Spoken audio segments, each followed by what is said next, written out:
Okay, just one more thing before I shut down. I'll be back somewhere else for the next Canadian election in 2019.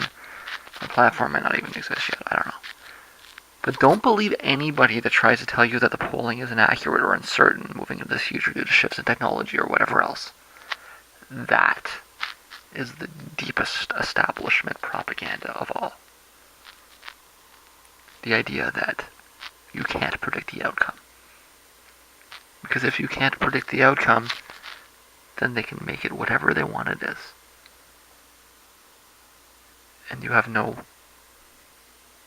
way to argue with them.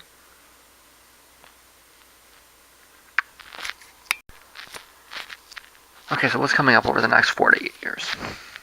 Obamacare is probably safe. They got called on a bluff on this.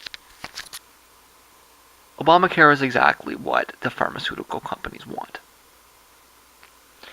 It's there to prevent single payer.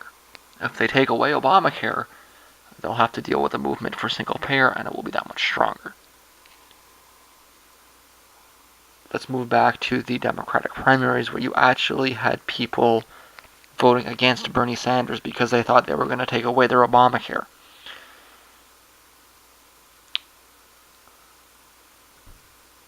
Obamacare is what the Republicans wanted. And I would actually be very, very surprised to see the Republicans take it away. I don't know what they do. Maybe they repeal it and then pass it the next day, or they make some little adjustments to it or something. I don't know.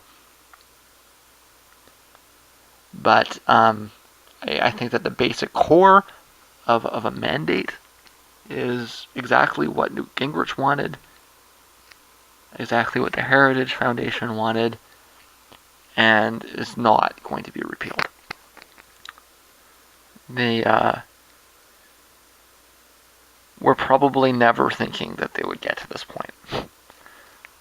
They were probably thinking that there would always be some check that would prevent them from actually doing it. And now they're going to need to come up with something to pull themselves back on it. They're going to need to come up with some kind of excuse. I don't know what they're going to do, but I don't think they're actually going to repeal this for the reason that they don't want to create a movement against, or they don't. If they repeal Obamacare, they're giving the Congress back to the Democrats, because that will create a movement in favor of single payer. They won't do it. The TPP will be signed very quickly. Trump will just flat out flip-flop on that. You'll see Pence take the lead. The Congress will push it through. There's no... I think that there's no ambiguity on this. Why did Donald Trump pick a vice president that was in favor of the TPP? He was sending a message to the investors, sending a message to Wall Street that I'm not serious about this. We'll go ahead and we'll push it through. There's no... you saw Obama say the same thing. You saw Hillary Clinton do the same thing. I don't see any reason to think Donald Trump is any different than any other politician, and the TPP will sail right through. He might make some minor adjustments or something. The wall is going nowhere. That was just silliness. Remember that whole Russian reset thing with Obama? Where Obama said there was going to be better relations with Russia, and then he pushed a coup in Ukraine. The Clinton campaign has forced Trump's hand, actually. Trump has little choice but to go pick a fight with Putin almost immediately. One of the first things that Donald Trump will do is do some cowboy macho thing with Putin. That my suggestion to the Russians is that they should be on alert, because they should expect something here.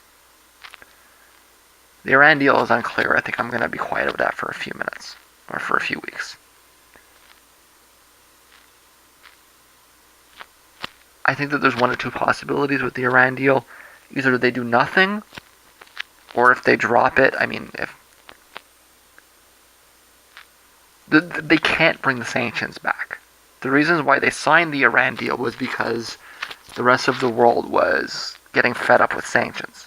The Chinese didn't want to enforce the sanctions. The Iranians didn't want to enforce the sanctions.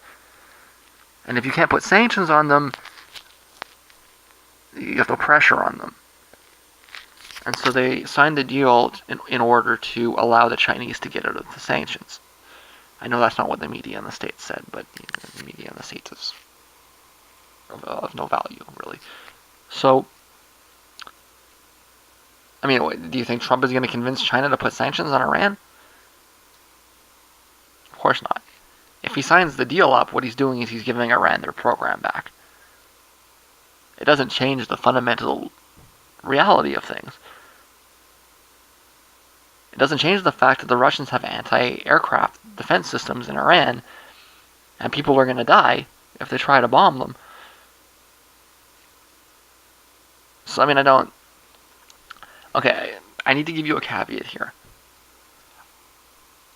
I never thought Bush would bomb Iraq. I thought it was crazy. And I will probably deny it till the day it happens, okay? There's no way the military is going to let him do this. This is absurd. I'll admit that I was wrong about Iraq. I may in the end be wrong about Iran. But the way I see it is that either A, they let it in place, or B, they just back off. Might make a deal with Syria or something, right? The Supreme Court is fucked. Climate change, we need to resign ourselves to the facts and focus massively on adaptation to climate change. This is going to be far more expensive and require far more wealth redistribution, presuming we can actually win the fights at all. But they're going to need to build a system of dams, like in the Netherlands. They're going to need to deal with water management, right?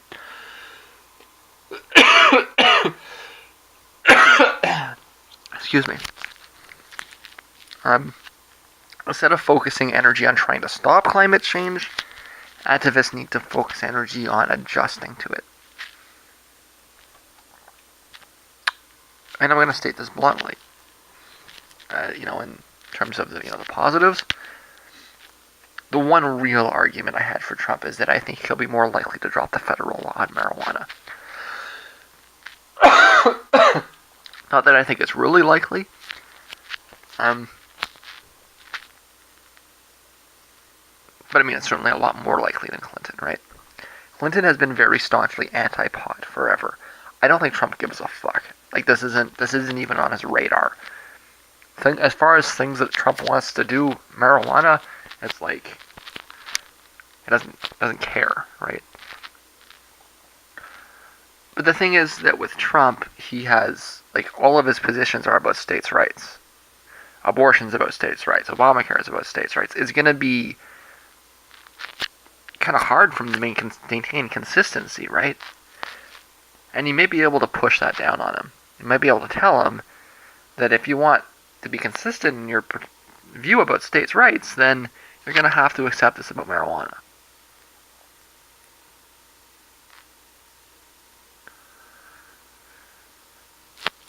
I at least think it's more likely than Clinton taking that position. I think Clinton would kind of maintain the drug war. She may have even increased it.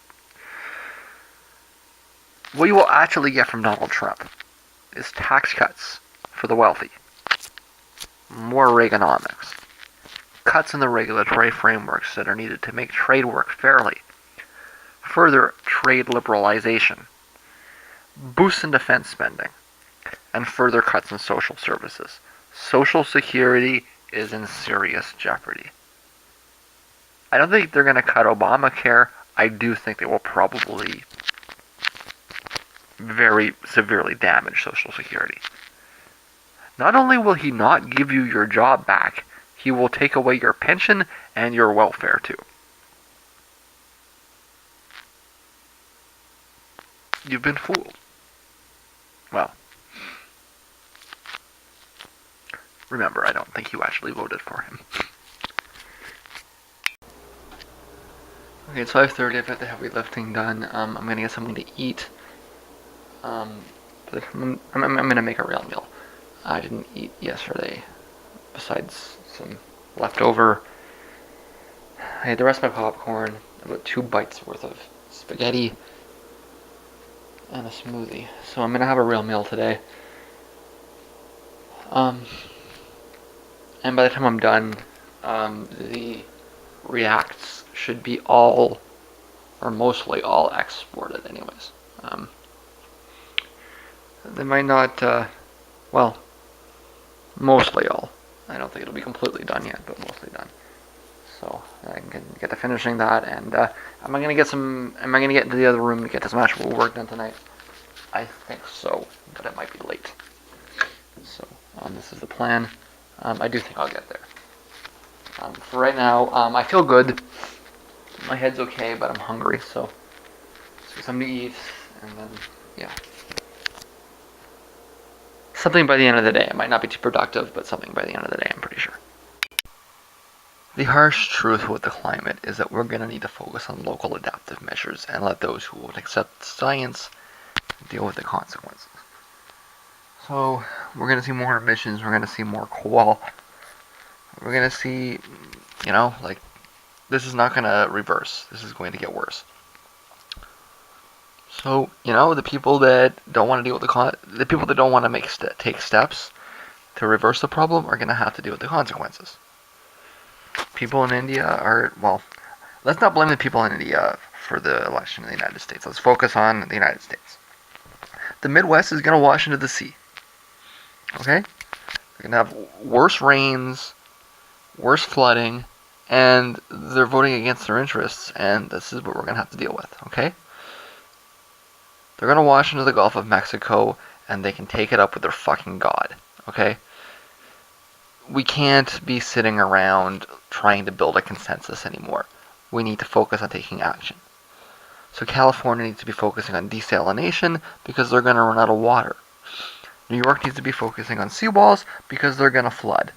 And if these dumbasses in Oklahoma and Missouri and Louisiana want to wash into the Gulf or think that it's not going to happen because their God will save them, then they're going to have to make that bet. And they're going to have to deal with the consequences. Maybe their descendants will drop the superstition. They will look at what happened to their parents and their grandparents, and they will say that this did not help us, that this God does not exist.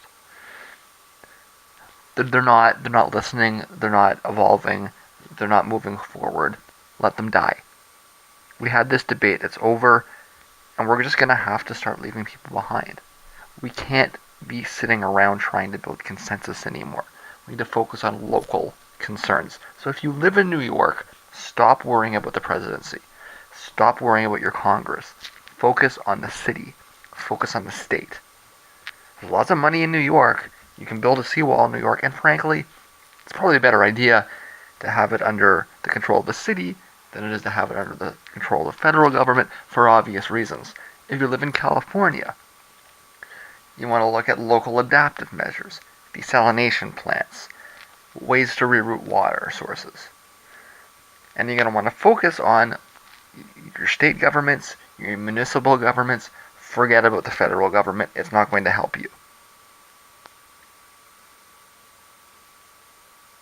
The emissions will continue. The problem will get worse. You're going to have to adapt. In Canada, frankly, I can't think of anywhere in Canada that's going to be negatively affected. But if you live on the coast in the States, I mean, God forbid if you live in Texas, right? Hurricanes, floods, droughts. Texas is going to be hit brutally. But where is the epicenter of the American oil industry? Where is the epicenter of the American Bible Belt? Like I say, let them die. They can take it up with their fucking God. Also on this, I don't want to hear anybody say that Trump is a Nazi again. Okay, this is stupid. This is a baseless smear. It's not just sort of this issue of it not being true. You have to accept the fact that every time you call Trump a Nazi, you are killing a Palestinian. Every time you call Trump a Nazi, a Palestinian dies. because he's actually a very outspoken Zionist, as well as being an Islamophobe, okay? And he's actually going to need massive levels of pressure to be remotely fair to the Palestinians. This whole Clinton machine thing, coming up with these silly attacks on what was it? It was uh,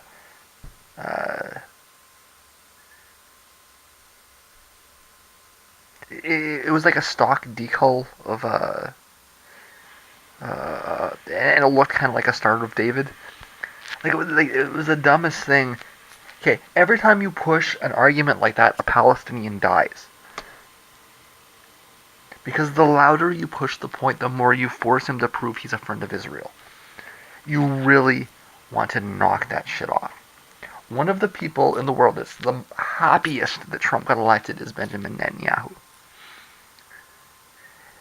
Because it's probably actually already too late.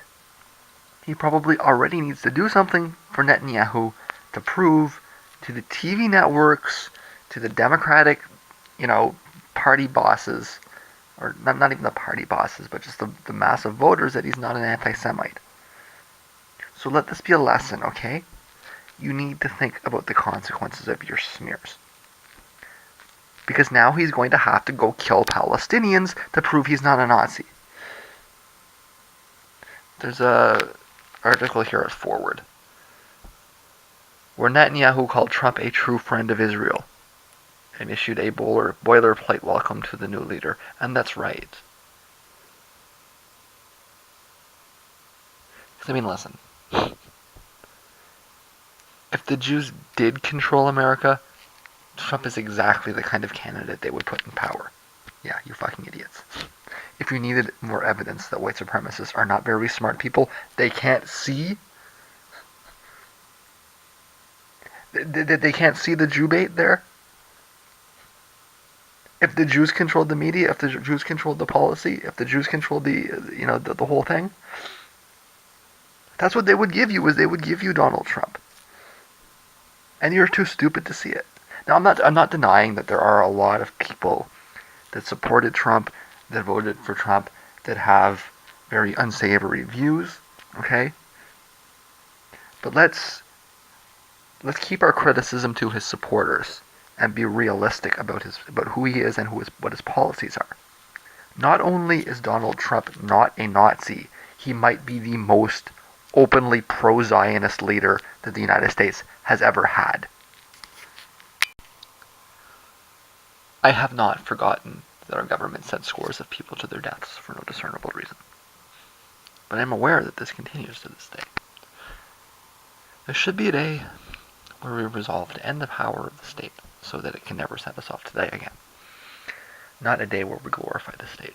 Okay, so if you want to glorify war or lionize its victims, then I don't have the fucking time of day for you. Get out of my face. You want to sing an anti-war song? We can have our lonely protest of 5. Light our candles in the corner. Nobody really seems to care anymore. I'm at least with you in spirit. But don't shove this jingoism in my face. I don't want to hear it.